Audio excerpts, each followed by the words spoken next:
And what do you do for a living out here in Houston, Texas to be able to afford a G-Wagon? I'm a doctor. I'm Marcus Lemonis. You may know me from The Prophet. What was the most amount of money that you've ever made in a single year? Enough. Could you give me a range maybe? A lot. $600 million. $600 million. What's the greatest lesson you've learned about entrepreneurship you pass off to someone about to start their first company in today's world? Believe in yourself. Yeah. Always. Don't rush into owning your own business if you can work for the other guy. Look, man, you want to make money, you want to make friends. You always live beneath your means. Number 1. Excuse me, sir. Question for you. Is this your G-Wagon? Yes, it is. And what do you do for a living out here in Houston, Texas to be able to afford a G-Wagon? I'm a doctor. How long have you been a doctor for? 30 years. What type of medicine do you practice in? I'm a lung specialist and ICU specialist. Do you own your own practice? Or? Yes, I do. Over these 30 years, especially as a business owner, what's been the most amount of money that you've ever made in a single year? Well, the business is different than the medicine. So medicine is probably $600,000-$700,000. How about for the business? The business is a big business, so that's $6 million a year. $6 million. Yeah. Was it all worth it going through all that school? Absolutely. Why Always is worth that? it. I always tell my kids if I go back, I wouldn't change a thing. What did you have to sacrifice on the way, though? Time and time with my wife, so and the kids. Yeah. But it's worth it. The kids are good. How old are you today? I'm 54 years of age. For people that are pursuing medicine, what's the most common mistake that you see new doctors make? I think the doctor's biggest mistake, they don't learn the business of medicine. I don't mean it as a money, but meaning when you are taking care of patients, you want to do it the most efficient way. And if you're in private practice, you want to do it so you could stay afloat. Because if you don't do the right job, money is not important to doctors, but money is what sinks a lot of practices. So you're going to have to balance that out. You're never after the money, but you also, if you have a practice, private practice, you need to be in and you need to have that niche and to stay afloat. Because unfortunately, you guys don't know this, as a young generation, medicine pays less and less for doctors, which we accommodate that, but then you have to stay afloat. I have like 300 employees that I have to pay them payroll at the end of every month. So yes, doctors think I could be employed and that's the end of it. But if you go into private practice, you really have to work harder and have that business mind. So my one advice is learn business early on. Not because you're after money or you want more money or how to squeeze the system. No, to the contrary. How to give good service to your patients, but stay afloat and not worry about that. Because why doctors in general get paid higher than average is because you don't want your doctor to be worried about money. You want to worry about you and how to get you better. So there's a balance right there. You don't want to make so much money and people think they're doing something not right or too little money that they worry about making money to survive. Thank you, sir. I appreciate you. Number 2. How you doing, sir? How are you? What is your name? James Dumont. Who am I here with today?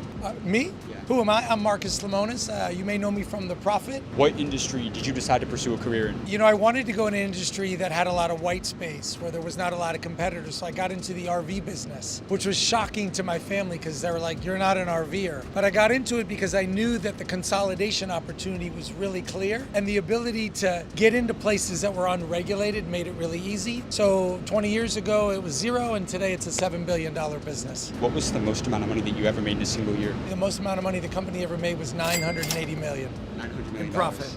In profit? Yeah. That's incredible. It is pretty good, but that doesn't always happen. And I think the key to that is understanding that you're going to have good times and bad times. You got to find the middle and be comfortable with it. How important was it for you to master delegation? A lot of entrepreneurs, they want to be that solopreneur and wear all the hats themselves. How important was it for you building teams and bringing the right people in? Delegation's important, but what was more important to me was surrounding myself with people that were smarter than me and that had the willingness to say no to me and had the willingness to tell me when I was wrong and challenge me. And I think as people build teams, I oftentimes see a lot of business owners that want to build, hire people that are maybe not as smart as them. Instead, hire people that are wicked smart, that make you look stupid, because you're going to end up being the smartest person in the room for hiring them. 1 in 4 millionaires are living paycheck to paycheck. From your perspective, what keeps people broke in today's world? Wanting to be flashier than they should, thinking that perception of what they look like is more important than who they are. And I think oftentimes what kind of car I drive and the house that I live in. What's Warren Buffett drive?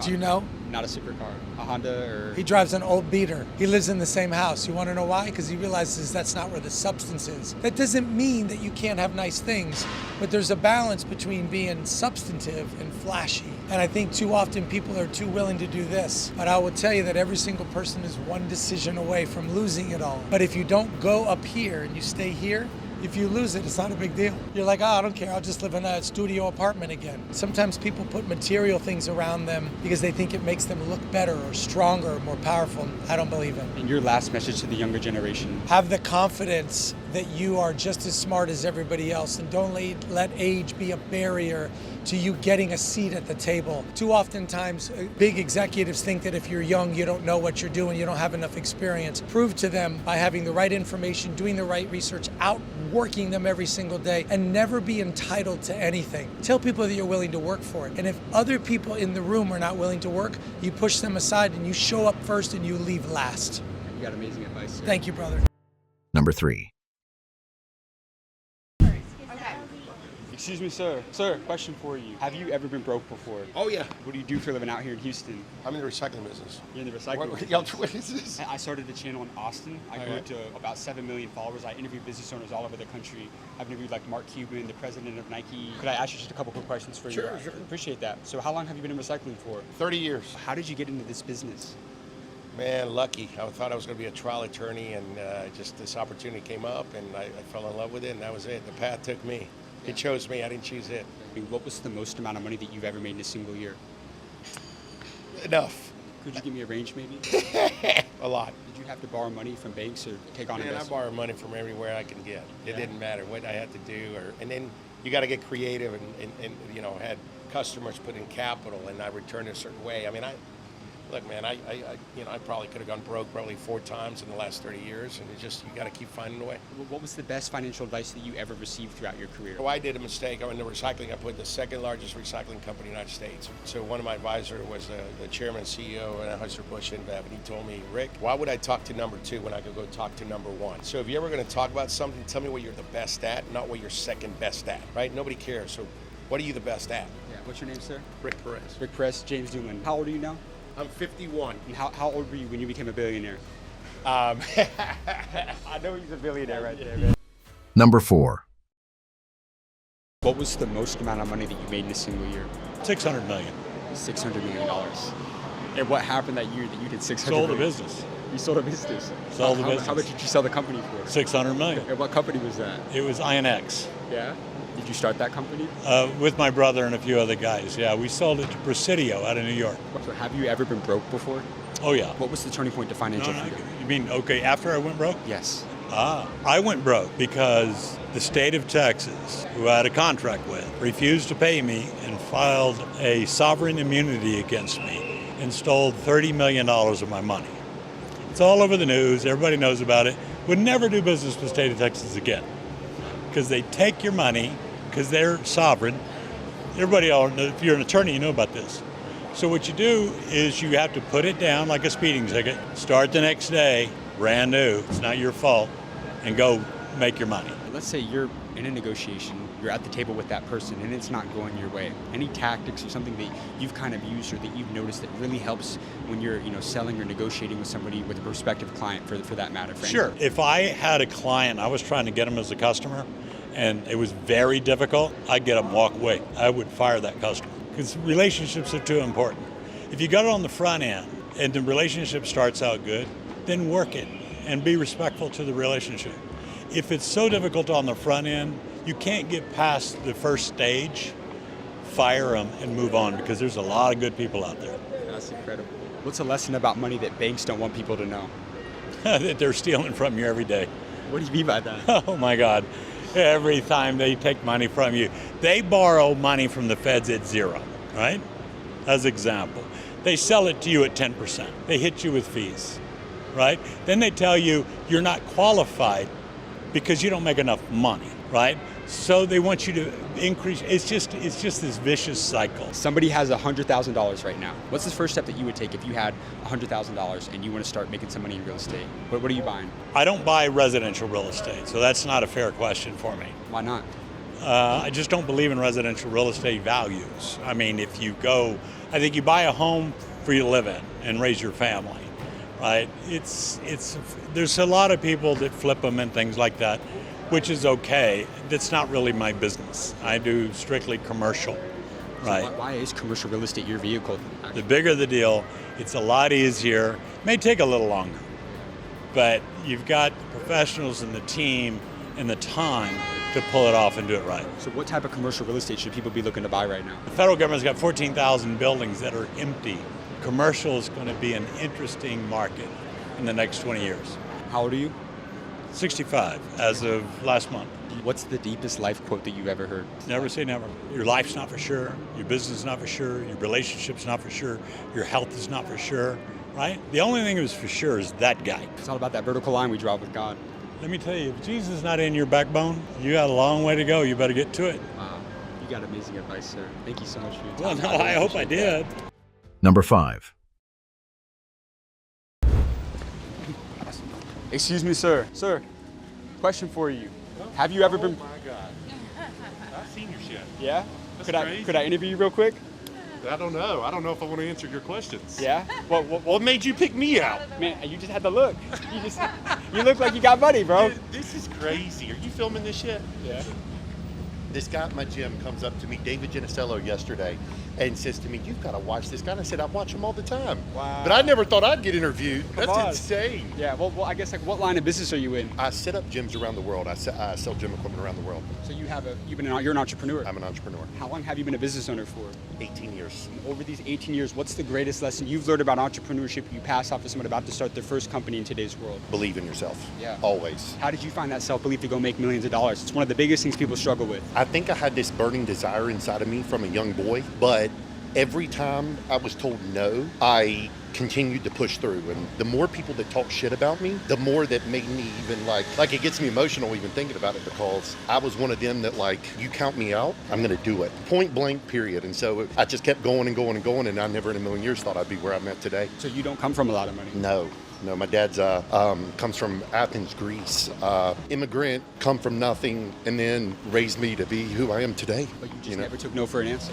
Dude, like when I say never took no, like 15 years ago, me and her were robbing Peter to pay Paul. Yeah. Like eating peanut butter and jelly sandwiches. I'm trying to be Mr. Olympia stage bodybuilder, and fucking like, kept going, literally taking cash to pay the electric bill, and then, kept grinding. I used to run 400 ads literally a week on Craigslist to sell my equipment. Nobody knew who I was. And then 2015 hit 100,000 followers on Facebook, and then just kept grinding, bro. Yeah. 8 out of 10 businesses, they won't make it past 5 years. From your perspective, what's the most common mistake you see business owners make in today's world? So it's funny, in the gym world, about three out of 10 is going to make it. And so what I normally see them do is they fail before they even get open. Meaning they got $500,000 to open this gym.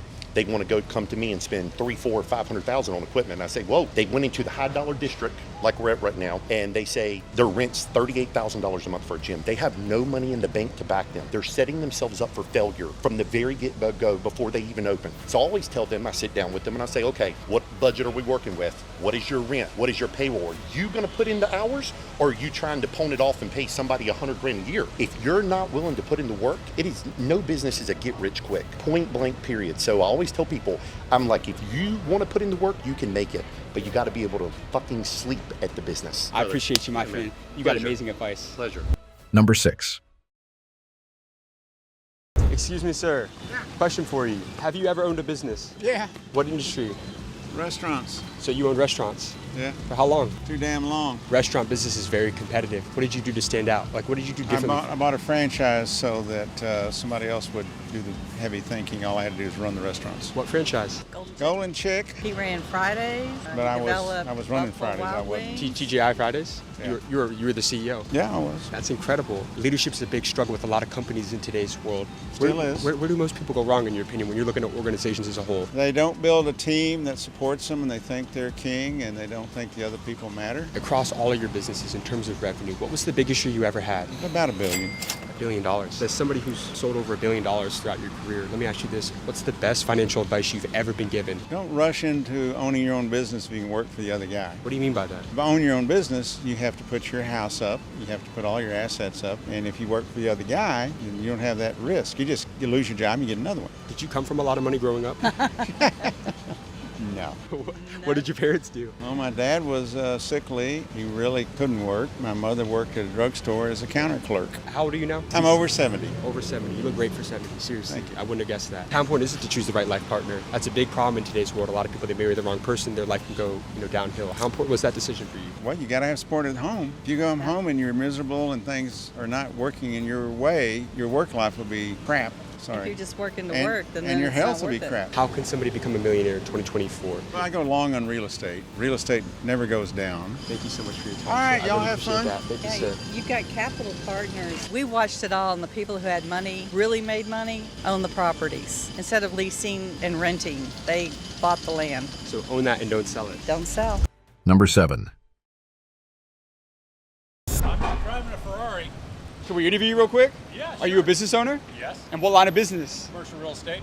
Are you a developer or what are you doing? I do mostly investments, apartments, office buildings, retail. What's the secret to the perfect real estate transaction? It's on the buy, not the sell. Actually, Yeah, you always want to make the best deal on the buy. Otherwise, the exit's easy. so you're investing in real estate right now. I am, yes. Yeah, how much Mostly real- in Texas, unfortunately. How much real estate do you own? I own about 100,000 square feet. Okay, we're gonna walk with you slowly and we'll go. We'll go. Okay. Let me ask you this: what's been the most amount of money you've made in a single year in terms of revenue? What's the most you made in a year? $500,000 $500,000. That's for yourself or the business? for myself. What about the business? The business, about $1 million. $1 million.